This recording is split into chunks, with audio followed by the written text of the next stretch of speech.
నమస్కారం. వనితా టీవీ ప్రేక్షకులందరికీ గణతంత్ర దినోత్సవ శుభాకాంక్షలు. మన దేశ స్వాతంత్రం కోసం ఎంతో మంది అమరవీరులు ప్రాణత్యాగం చేశారు. ఆ స్వాతంత్రాన్ని నిలబెట్టేందుకు ఎంతో మంది సైనికులు సరిహద్దులో దేశ రక్షణ కోసం కన్న తల్లిని ఉన్న ఊరిని విడిచిపెట్టి సరిహద్దుల్లో పోరాటం చేస్తున్న సైనికులు ఎందరో ఉన్నారు. కానీ ఒక్కరు కాదు, ఇద్దరు కాదు, ఏకంగా ఒక ఊరు మొత్తం దేశ రక్షణకై అంకితమై ఉంది. అది మరెక్కడో కాదండి, మన ఆంధ్రప్రదేశ్లోని గుంటూరు జిల్లా నిజాంపట్నం మండలం బావాజీ రిపబ్లిక్ డే సందర్భంగా బావాజీ పాలెంలోని వారి కుటుంబాలను కలిసి వారి మనోభావాలను తెలుసుకునే బావాజీ పాలెం గ్రామ సర్పంచి నజీర్ అహ్మద్ గారు మనతో పాటు ఉన్నారండి. ఆయనతో మాట్లాడదాం. నమస్కారం అండి. నమస్కారం అండి. మీకు ముందుగా గణతంత్ర దినోత్సవ శుభాకాంక్షలు. మీకు మరియు మీడియా మిత్రులకి మరియు దేశ ప్రజలందరికీ మా బావాజీపాలెం గ్రామస్తుల తరఫు నుంచి గణతంత్ర దినోత్సవ శుభాకాంక్షలు అండి. థ్యాంక్ యూ సో మచ్ అండి. మరి ఇక్కడ బావాజీపాలెంలో మేము విన్నాము, ప్రతి ఇంట్లో నుంచి ప్రతి గృహంలో నుంచి 2 లేదా 3 ఆర్మీలోనే పనిచేస్తున్నారని చెప్పి విన్నాము. అలాగే మీరు కూడా ఎక్స్ సర్వీస్ మ్యాన్ అని చెప్పేసి విన్నాము. అదే కాకుండా ఇక్కడ ఉన్నవాళ్ళు ప్రతి ఒక్కరు కూడా ఏ డాక్టరో, ఇంజనీరో లేదా ఏ బిజినెస్ మ్యానో అవ్వాలని కాకుండా కేవలం ఆర్మీ ఆఫీసరే అవ్వాలి అని అనుకుంటారంట కదండి. అంటే దాని ముఖ్య ఉద్దేశం ఏంటి? దీని ముఖ్య ఉద్దేశం ఏం లేదండి. యాక్చువల్లీ మా తాత ముత్తాతల కాలం నుంచి మా గ్రామంలో దేశ సేవ చేయాలనే ఒక కాన్సెప్ట్, ఒక తపన అనేది స్టార్ట్ అయింది. మన గ్రామంలో ఇప్పుడు ఎగ్జాంపుల్కి నేను ఎక్స్ సర్వీస్ మ్యాన్, మా నాన్నగారు ఎక్స్ సర్వీస్ మ్యాన్, మా తమ్ముడు ప్రజెంట్ సర్వీస్ మ్యాన్. అలా ప్రతి ఇంట్లో 2-3 కనీసం 2-3 ప్రతి ఇంట్లో ఆర్మీలో సర్వీస్ చేస్తూ ఉంటారు, దేశ సేవ చేస్తూ ఉంటారు. ఇక్కడ జన్మించే ప్రతి బిడ్డ తల్లి ఆర్మీకి పంపిస్తామని అనుకుంటుంది, ఆర్మీకే పంపిస్తామని అనుకుంటుంది. ఇక్కడ డాక్టర్లు చేయాలి, ఇంజనీర్లు చేయాలనే ఆశ అలాంటి వీళ్ళకి ఉండవు.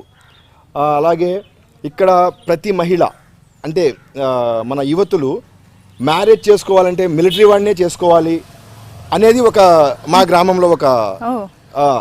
గ్రామంలో ఒక ఇదన్నమాట. అట్ ప్రజెంట్ ఇప్పుడు మా భార్య కూడా టీచరు. అలాగే ఇక్కడ సాఫ్ట్వేర్ ఇంజనీర్లు ఉన్నారు, టీచర్లు ఉన్నారు. వేరే అమ్మాయిలు జాబ్ చేసుకుంటా, ఇక్కడ సివిల్లో జాబ్ చేసుకుంటా, వాళ్ళ హస్బెండ్ని ఆర్మీలో సర్వీస్ చేస్తా వాళ్ళు ఆనందంగా సుఖంగా ఉన్నారు. వాళ్ళకి ఎటువంటి సమస్యలు. దేశ రక్షణ కోసం తమ భర్తల్ని, పిల్లల్ని సరిహద్దులకు పంపిన బావాజీ పాలెంలోని వీరవనితల్ని కలుసుకొని ఈ రిపబ్లిక్ డే సందర్భంగా వారి మనోగాతాలను తెలుసుకునే ప్రయత్నం. ఇప్పుడు మనం ఎక్స్ సర్వీస్ మ్యాన్ షేక్ బాబా వలీ గారి ఇంటి ముందు ఉన్నామండి. వారి అబ్బాయి ఇంకా సర్వీస్లో ఉన్నారు. వారి ఇంటికి వెళ్ళి వారితో మాట్లాడదాం. నమస్తే అమ్మ. ముందుగా మీకు గణతంత్ర దినోత్సవ శుభాకాంక్షలు. సో మీ పేరండి? బషీర్ ఉన్నీసా గారు. షేక్ బాబా వలీ గారు ఎక్స్ సర్వీస్ మ్యాన్ కదండి. సో ఆయన సర్వీస్లో ఉన్నప్పుడు మీరు ఫేస్ చేసిన ఎక్స్పీరియన్సెస్ ఒకసారి మాతో షేర్ చేసుకుంటారా? మా మామ, మా ఆయన అందరూ ఆర్మీయే. మేము అట్టగే ఆయనతో పాటు 2-3 ఊర్లు చూసి వచ్చాము. చిన్నపిల్లలు అప్పుడు వెళ్ళి వచ్చాము. ఎక్స్ సర్వీస్ మ్యాన్ ఇప్పుడు రిటైర్ అయిపోయారు. 17 సంవత్సరాలు చేశారు, రిటైర్ అయ్యారు. ఇప్పుడు మామూలుగా ప్రైవేట్గా చేసుకుంటున్నారు. మా పిల్లలు ఇక డిగ్రీ, పెద్ద బాబు ఎంఎస్సి అయిపోయింది, చిన్న బాబు డిగ్రీ అయిపోయింది. ఇక చిన్న బాబు ట్రై చేస్తున్నాడు ఆర్మీకి వెళ్ళాలని. ఓకే. సో అంటే ఇప్పుడు మీ హస్బెండ్ ఇంతకు ముందు నుంచి, పెళ్లికి బిఫోర్ నుంచి కూడా సర్వీస్లోనే ఉన్నారండి. ఓకే, సర్వీస్లోనే ఉన్నారు. పెళ్లి కాకముందే జాబ్ చేస్తున్నారు. సో మరి ఆయన పెళ్లికి ముందు నుంచి కూడా సర్వీస్లోనే ఉన్నారు కదా, అంటే ఆర్మీ పర్సనే కదా. మరి మీరు చేసుకోవడానికి మీకు భయం ఏమి అనిపించలేదా?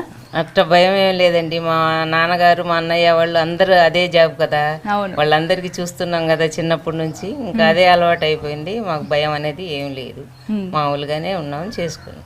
మరి అంటే ఇప్పుడు వాళ్ళు అక్కడ ఉన్నప్పుడు ఎన్నిసార్లు కలుస్తారు సంవత్సరంలో? అప్పుడైతే ఫస్ట్లో అయితే సంవత్సరానికి ఒకసారే వచ్చేటోళ్ళండి. ఇక తర్వాత సంవత్సరానికి 2 సార్లు వచ్చేటోళ్ళు. ఇప్పుడు ఎప్పుడు పడితే అప్పుడే వస్తున్నారు. అప్పుడైతే చాలా కష్టంగానే వచ్చేటోళ్ళు. సో ఈ మధ్య అంటే ఫ్రీక్వెంట్ గా వస్తున్నారు. ఇదివరకు అయితే అలా ఉండేది కాదంటున్నారు. అప్పుడు కమ్యూనికేషన్ కూడా ఉండేది కాదు కదా, ఫోన్లు కానీ ఏమీ లేవు. ఎప్పుడన్నా లెటర్స్ వచ్చేటివి. ఎప్పుడన్నా నెలకు, 20 రోజులకు, 2 నెలలకు లెటర్స్ రాస్తారు. అది చూసుకునే సంతోషపడతాం. ఇంకా అయినా మాకు భయం అనేది ఉండలేదండి. అప్పుడు బాగానే ఉండేది. వాళ్ళు కూడా సంతోషంగానే ఉన్నామని రాస్తారు, కానీ ఇబ్బంది అనేది ఏం చెప్పరు మనకు. మేము బాధలు పడతామని ఎంత కష్టం ఉన్నా చెప్పరు వాళ్ళు, అవును. మేము బాగానే ఉన్నామని అంటారు. సరే అని మేము అట్టగే అనుకుంటాం, కానీ తెలియదు కదా, మేము చూసేది లేదు కదా, చూస్తే మాకు తెలిసేది. ఇప్పుడైతే అన్ని టీవీలో చూపిస్తున్నారు, చూస్తున్నాం. అవును. భయం అనేది ఇప్పుడు అనిపిస్తుంది, కానీ అప్పుడైతే అస్సలు అనిపించలా. అట్టగే మా పిల్లలు కూడా పంపించాలా, వాళ్ళు కూడా అట్టగే చేయాలా, వాళ్ళ డాడీ చేసినట్టుగా అనుకుంటున్నాం మేము కూడా. ఈ ఇంటికి 2-3 ఆర్మీనండి, మొత్తం ఆర్మీలోనే ఉంటారు. దేశ సేవ కోసమే మేము ఉన్నామండి. మా ఊరు అంతా అదే దేశ సేవ చేయటానికి ఫస్ట్లోనే ఉంటామండి. నిజంగా మీరు చాలా గ్రేట్ అండి. ఎందుకంటే మీలాంటి ఒక మదర్, మీలాంటి ఒక వైఫ్ ఉండబట్టే ఇవాళ దేశంలో ఇంతమంది ప్రజలు ప్రశాంతంగా నిద్రపోగలుగుతున్నారు, ధైర్యంగా ఉండగలుగుతున్నారు. అందుకే ముందు మీకు హ్యాట్స్ ఆఫ్. నమస్తే అండి. ముందుగా మీ ఇద్దరికి గణతంత్ర దినోత్సవ శుభాకాంక్షలు. సో చెప్పండి అమ్మా, మీ ఫ్యామిలీలో ఎంతమంది ఆర్మీలో ఉన్నారు? మా ఫ్యామిలీలో మా హస్బెండ్ ఆర్మీ, మామగారు ఆర్మీ, మా బావగారు ఆర్మీ, మా నాన్నగారు ఆర్మీ, అన్న ఆర్మీ, అందరు ఆర్మీనండి. బాబుకు కూడా పంపించానండి ఆర్మీకి. ఓకే. బాబు కూడా, ఈయన కూడా 17 సంవత్సరాలు ఆర్మీ చేసి వచ్చారు, మళ్ళీ వెళ్ళారండి. మళ్ళీ డిఎస్సి అని ఉంటది, దాని గురించి కూడా వెళ్ళారు. అది 20 సంవత్సరాలు అయింది వెళ్ళి, దాంట్లో ఇంకా చేస్తూనే ఉన్నారు. ఇంకా చేస్తున్నారు. కానీ నాకు భయం అనకుండా నేను బాబుకు కూడా పంపించాను. బాబు ఇప్పుడు శ్రీనగర్ లో ఉన్నాడు. ఓకే. ఆయన అక్కడే జాబ్ చేస్తున్నాడు, ఇప్పుడు లీవ్ లో వచ్చి ఉన్నాడు బాబు. ఓకే. మాకైతే ఇంత ముందు అయితే కొంచెం బాగా ఇదిగా ఉండేవాళ్ళు, అంటే చిన్నపిల్లలు కదా. ఆయన 17 సంవత్సరాలు దాంట్లో ఉంటే అప్పుడైతే చిన్నపిల్లలు ఎవ్వరు లేరండి. ఫోన్లు లేవు, అసలు సెల్ ఫోన్లు లేవు, ల్యాండ్ ఫోన్లు లేవు, ఏం లేవు. కాయలు వేసుకునే ₹1 ఫోన్ ఉండేదండి. అప్పుడైతే మేము చాలా బాధపడేవాళ్ళం. చిన్నపిల్లలు లెటర్లు రాయటమే కానీ ఇంకా ఫోన్లో అలాంటిది ఏం లేదు. అప్పుడు అయినా కార్గిల్లో ఉన్నారు. కార్గిల్లో ఉన్నప్పుడు పిల్లలు చిన్నగా ఉన్నారు. అప్పుడు ఎవరు వచ్చి మనకు ఏంటి, మీకు ఎలా ఉంది, మీ ప్రాబ్లం ఏంటని ఎవ్వరు అడిగేవాళ్ళు కాదండి. అస్సలు ఎలా ఉండేవాళ్ళమో అసలు దేవుడికే తెలుసు, మనకే తెలుసు. కానీ అప్పుడు కూడా చాలా హ్యాపీగా ఉండేవాళ్ళం. నెలకి 2 నెలలకు ఒకసారి లెటర్ వచ్చినా కూడా మేము బాధపడేవాళ్ళం కాదు. అంత అనుకున్నా కూడా నేను లేదు, ఆయన ఏమనేవాళ్ళు, బాగున్నారంటే బాగానే ఉన్నాం, మాకేం లేదు అనేవాళ్ళు. అట్లా అనుకుని నేను ఎంత బాధ ఉన్నా కూడా నేను అది ఆలోచించి కూడా నేను బాబుకి ఆర్మీకి పంపించేశాను. నమస్తే అండి, మీ పేరు? నమస్తే అండి, నా పేరు నజీర్ అండి. నేను 2003లో ఆర్మీలో జాయిన్ అయ్యానండి. అప్పుడు నా ఏజ్ 17 ఇయర్ అండ్ హాఫ్. అప్పుడు నేను గ్రాడ్యుయేషన్ చూస్తుంటే మా ఫ్రెండ్స్ అనేవాళ్ళు నాతో, ఎందుకురా నజీర్ బాగానే చదువుతున్నావు కదా, ఆర్మీకి ఎందుకురా, చదువుకోవచ్చు కదా, ఏమైనా సివిల్ జాబ్ చేసుకోవచ్చు కదా అని చెప్పేవాళ్ళండి. కానీ అప్పుడు ఏందో అంటే ఒక సంకల్పం ఉండిన తర్వాత నేను ఫస్ట్ వెళ్ళండి మణిపూర్ వెళ్ళండి పోస్టింగ్, ఈస్టర్న్లో గ్యాంగ్టాక్ అని. అక్కడ ఏంటంటే అండి టెర్రరిజం లేదు, కానీ ఏంటంటే లోకల్ టెర్రరిజం ఎక్కువ అండి అక్కడ. ఓకే. వాళ్ళు ఏంటంటే అంటే తమ హక్కుల కోసం పోరాడుతుంటారు. లోకల్ టెర్రరిజం ఎక్కువ. అక్కడ ఏంటంటే అండి గొర్రెల వారండి అక్కడ, అంటే వస్తారు, కాలుస్తారు, వెళ్ళిపోతారు. అంటే తెలియదు అనమాట, అంటే వీరు ఫైరింగ్ చేస్తున్నారు అని ఫేస్ టు ఫేస్ ఉండదు వాళ్ళతో. కొండ మీద ఉంటారు, అక్కడ నుంచి 2-3 ఫైరింగ్ చేస్తారు. చిన్నయ్య చనిపోయాడండి ఆర్మీలో. ఓకే. అదే కార్గిల్లో చనిపోయాడు. చనిపోయినా కూడా మా అమ్మ మా నాన్నగారు ఇట్లా బాబు వెళ్తానంటున్నాడు, లేదు నేను ఆర్మీకి వెళ్ళాలంటున్నాడు అంటే, అప్పుడు చనిపోయి మా అన్నయ్య 10 సంవత్సరాలు అయింది, నా పెళ్లి కాక ముందు చనిపోయాడు. తర్వాత ఈ బాబు ఇంకా వద్దు, మీకు ఆర్మీ అనేది వద్దు అని అనుకునే వాళ్ళు మా అమ్మ వాళ్ళు. బాబు వెళ్తానంటే మళ్ళీ మా నాన్నగారు ఏమన్నారు, అన్నయ్య చనిపోయాడు కదా అని నేనంటే, వద్దు అన్నయ్య చనిపోతే బాబు వెళ్లకుండా ఉంటాడా, లేదు వెళ్ళాల్సిందే అని నాన్నగారు అన్నారండి. అప్పుడు కూడా నాకు అరే మా అన్నయ్య చనిపోయాడు కదా, నేను ఎందుకు పంపిస్తున్నాను మా బాబుకి అని అనిపించలేదండి నాకు. అప్పుడు కూడా అనిపించలేదు. సరే వెళ్తానంటే ఓకే వెళ్ళాల్సిందే నువ్వు అని చెప్పి పంపించాను. అప్పుడు ఈయన రిటైర్ అయ్యి వచ్చి మళ్ళీ అది ఆర్మీ లాంటిదే డిఎస్సి అనేది అని అన్నారు నాతో. అంటే ఏమోలే వెళ్దామా వద్దా అనుకున్నారు, కానీ నేను అన్నాను వద్దండి వెళ్ళాల్సిందేనండి, మనం ఇంకా ఏముందండి మాకు అదే కదా వెళ్ళాల్సిందేనండి అంటే, అప్పుడు కూడా ఆయన వెళ్ళారు. ఇప్పుడు దీంట్లో చేసినా కూడా ఆయన 20 సంవత్సరాలండి, 20 సంవత్సరాల నుంచి దాంట్లోనే ఉన్నారు. అందరం మనము ఆర్మీ గురించి అసలు వెళ్ళాలా, మన దేశ రక్షణ చేయాలా అలే ఆలోచించుకున్నాం, కానీ డాక్టర్లు చేయాలా, ఇంజనీర్లు చేయాలా, కలెక్టర్లు చేయాలా అలా అని ఆలోచించుకోలేదండి మేము పిల్లల్ని. రిపబ్లిక్ డే రోజు మిమ్మల్ని అందరినీ కలవడం నిజంగా మాకు చాలా సంతోషంగా ఉంది. ఎస్పెషల్లీ మిమ్మల్ని కలవడం ఇంకా హ్యాపీగా ఉంది, ఎందుకంటే మీరు లక్కీగా ఈరోజు మీరు సెలవుల్లో ఉన్నారు కాబట్టి డైరెక్ట్ మిమ్మల్ని ఇంటరాక్ట్ అవ్వడం జరిగింది. మీలాంటి వాళ్ళ వల్లే మేమందరం చాలా ప్రశాంతంగా ఉంటున్నాము, హాయిగా నిద్రపోతున్నాము. So definitely we are all are very proud of you. So తాంగడి సర్వీస్లో ఉన్నటువంటి ఒక ఆర్మీ పర్సన్ ఫ్యామిలీ ఇక్కడ ఉన్నారండి. వారితో మాట్లాడడానికి వచ్చాం. ఒకసారి మాట్లాడదాం. ముందుగా మీకు గణతంత్ర దినోత్సవ శుభాకాంక్షలు అండి. అమ్మ మీ పేరేంటి? అవి అవి అవి అవి. సార్ పేరు? సులేమాన్ మొహమ్మద్. ఓకే. మీ పిల్లలు ఆర్మీలోనే ఉన్నారు కదండి? ఇద్దరు ఆర్మీలో ఉన్నారు. ఒక బాబు పెద్ద అబ్బాయి ఆర్మీలో ఉన్నారు. ఓకే. చిన్న బాబు ఏమో సట్లేని నదిలో పడి సట్లేజ్ నది మీద బ్రిడ్జి వేస్తుంటే బ్రిడ్జి ఫెయిల్ అయ్యి దాంట్లో పైన ఉన్న ఆర్మీ వాళ్ళు జవాన్లు ఆఫీసర్తో సహా 33 మంది గల్లంతయ్యారు. మార్చికి ఏం లేదు పరిస్థితి. అయ్యో. బాడీ కూడా మనకు దొరకలేదు. 8 డేట్ ఉంది దాంట్లో. మమ్మల్ని ఎలాగున్నా కానీ దేశంకు రక్షిస్తున్నాడని సంతోషంగా ఉన్నాం. ఆ అబ్బాయి కూడా జమ్మూలో ఉన్నాడు. అక్కడ ఏమో యుద్ధాలు జరుగుతున్నాయి. అవును. అదే అదే బాధగా ఉంది. బాధపడుతూనే ఉన్నాం, దిగులు వేసుకుంటూనే ఉన్నాము. అయినా దేశం కోసం సేవ చేస్తున్నాడని మరి సంతోషం కూడా ఉంది. మా అబ్బాయి కొట్టుకుపోయాడు. ఇప్పుడు కూడా వస్తాడని చిన్న అబ్బాయి ఆశగా ఉన్నాము. ఇప్పటికి మా అబ్బాయి చనిపోయాడని మాకు అనిపిస్తాం లేదు. ఈత వచ్చి దిగ వస్తాడు అనుకుంటున్నాము. కళలో వచ్చి నేను వస్తానమ్మా, నేను బతికానని ఫోన్లో కళలో వచ్చి చెప్తుంటాడు. మీ బాధలు చెప్తుంటే మాకే కళ్ళలోకి నీళ్ళు వస్తున్నాయి. నిజంగా ఇలాంటి ఎన్నో కథలండి. ప్రతి కుటుంబంలో కూడా ఇక్కడ కదిలిస్తే మనకి ఎన్నో కథలు, మరి కన్నీటి కథలు మనం వింటున్నాము. నిజంగా చాలా గ్రేట్ అండి వీళ్ళు. మన మాటల్లో చెప్పలేము. ఎందుకంటే మన కోసం వాళ్ళు అంత దూరం వెళ్ళి పోరాడుతున్నారు. వాళ్ళ ఫ్యామిలీ ఇక్కడ ఒక కొడుకుని కోల్పోయారు. మనం ఒక యోధుడిని మనం కోల్పోయినట్టే. నిజంగా వాళ్ళని కదిపిస్తే వాళ్ళు ఎంత బాధపడుతున్నారో నేను ఖచ్చితంగా మనందరం కూడా ఫీల్ అవ్వగలుగుతాము. చాలా బాధలు.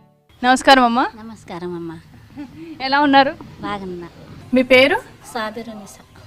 మీ ఫ్యామిలీలో ఎంతమంది ఆర్మీలో ఉన్నారు?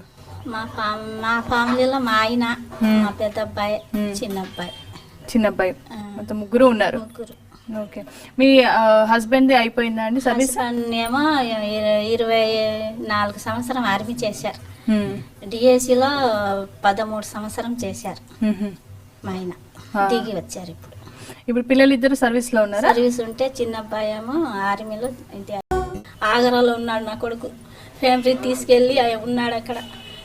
ఫ్యామిలీకి డెలివరీకి తీసుకొస్తే డెలివరీ అయింది. 40 రోజులు పుడుడికి వచ్చాడు. 10 రోజులు సెలవు. మళ్ళీ ఏమో పఠాన్కోట్ పోస్టింగ్ మార్చేశారు. వస్తాను అమ్మ పఠాన్కోట్ మార్చేశారు. సామాన్ అక్కడే ఉంది. కోట్రస్ గీట్రస్ ఆగరాలోనే ఉంది. వస్తానమ్మా, సామాన్ అక్కడిని తీసుకెళ్తాను అని చెప్పాడు. 10 రోజులు వచ్చే అయినకే ఇట్లా అయిపోతే ఢిల్లీలో ఆసుపత్రిలో తీసుకెళ్లారని మా కబురు వచ్చింది. అక్కడికి వెళ్ళాము. ఆయన మా మరిది వెళ్తే ఇప్పుడు మా కొడుకు లేదమ్మా, అక్కడే ఇది అయిపోయాడు నా బిడ్డ.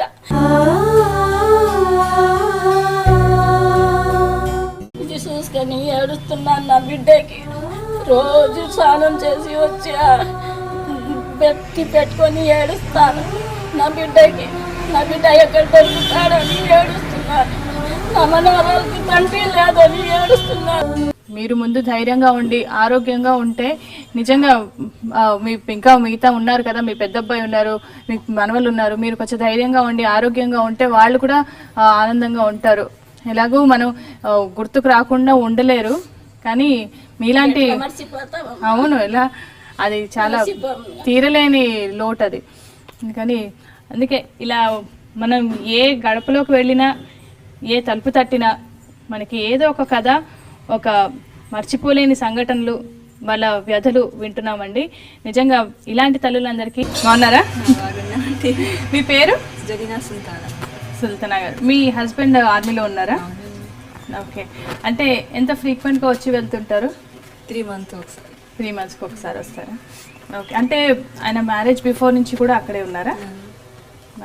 అంటే మ్యారేజ్ బిఫోర్ నుంచి అక్కడే ఉన్నారు కదా మీరు. అంటే ఆర్మీ పర్సన్ చేసుకున్నామని చేసుకున్నారా? అవునండి. ఎందుకు? ఎందుకు? మా ఫ్యామిలీ అంతా ఆర్మీ, అందుకని నేను కూడా ట్రై చేసి ఆర్మీ చేసుకోవాలని అనుకున్నా. అంటే మీ ఫ్యామిలీలో ఇంకా ఎవరెవరు ఉన్నారు? అది నేను ఒకదాన్నేనండి. మా అక్క వాళ్ళు, మా బావ వాళ్ళందరూ ఆర్మీ. అందరూ ఆర్మీ. మీ బావగారు, మీ ఫాదర్? మా ఫాదర్ కూడా ఆర్మీ. ఫాదర్ కూడా ఆర్మీ, అందుకనే మీరు కూడా అలా చూసుకున్నారనమాట. సో మీకు ఎంతమంది పిల్లలు? ఒక బాబు ఒక పాప. బాబు పాప. అంటే ఇప్పుడు మీరు ఆవిడ అంటే ఇప్పుడు ఎక్కడ ప్లేసింగ్ తంది? యూపీ హింపూర్ పోస్టింగ్. యూపీలో పోస్టింగ్. ఆయన పేరు? మొహమ్మద్ బాజీ షేర్. ఇప్పుడు మనకి ఇప్పుడు న్యూస్ ఛానల్స్ అన్నీ చాలా వచ్చిన తర్వాత మనకి ప్రతి అప్డేటు వస్తుంది.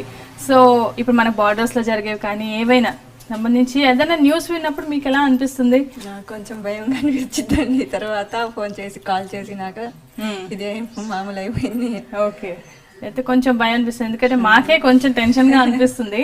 సో మరి మీరు ఆయనతో పాటు ఉండడానికి అవకాశం ఉందా? అంటే రెండు ఫీజ్ అండి మాకు, అందుకని ఫీల్ వచ్చినప్పుడు వెళ్ళిపోతారు, ఫీజులు వచ్చినప్పుడు తీసుకెళ్తుంటారు. మీరు వెళ్ళారా ఇంతకుముందు? వెళ్ళాను. ఎక్కడికి వెళ్ళారు? మేరేట్ వెళ్ళాను, యూపీనే. యూపీ వెళ్ళారా విత్ కిడ్స్, పిల్లలతో పాటు? మీ పిల్లలు ఏం చదువుతున్నారు?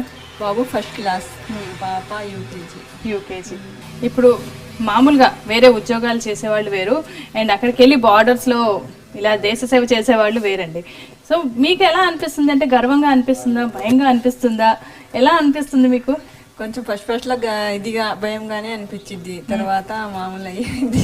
మామూలు అయిపోయింది, ఎందుకంటే ఇది అలాంటి ధైర్యంగా ఉండాల్సిన జాబ్ కాబట్టి. అందుకే మీలాంటి వాళ్ళు ఇలా సపోర్ట్ చేసి మీ హస్బెండ్స్ని పిల్లల్ని అలా పంపిస్తున్నారు కాబట్టి ఇక్కడ బోల్డ్ మంది సంతోషంగా ఉండగలుగుతున్నారండి. అందుకని మీ అందరికీ కూడా మా తరపు నుంచి అండి. బాగున్నారా? బాగున్నామండి. మీ హస్బెండ్ నేమ్?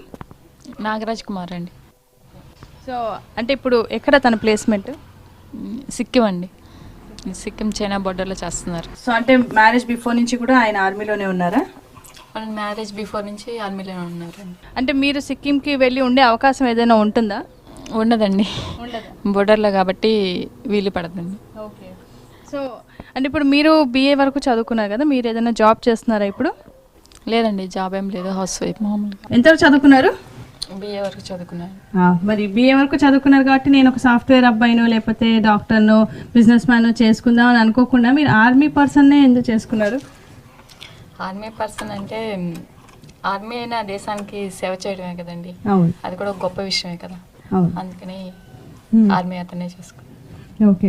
సో అంటే మీకు ఎప్పుడు భయం అనిపించదా? టీవీలో న్యూస్లు అవి కనిపిస్తున్నప్పుడు ఇక్కడ అన్ని గొడవలు అవుతున్నాయి, ఇక్కడ కొంచెం ఉద్రిక్తంగా ఉంది అని చెప్తూ ఉంటారు కదా, అలాంటి టైంలో మీకు ఏం నర్వస్గా అనిపించదా?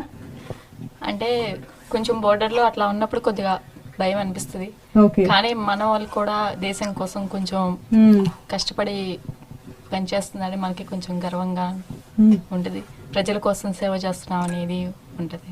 మీకు ఇద్దరు పిల్లలు అన్నారు కదా, బాబు ఇంకా పాపనా? పాప బాబు అండి. ఓకే.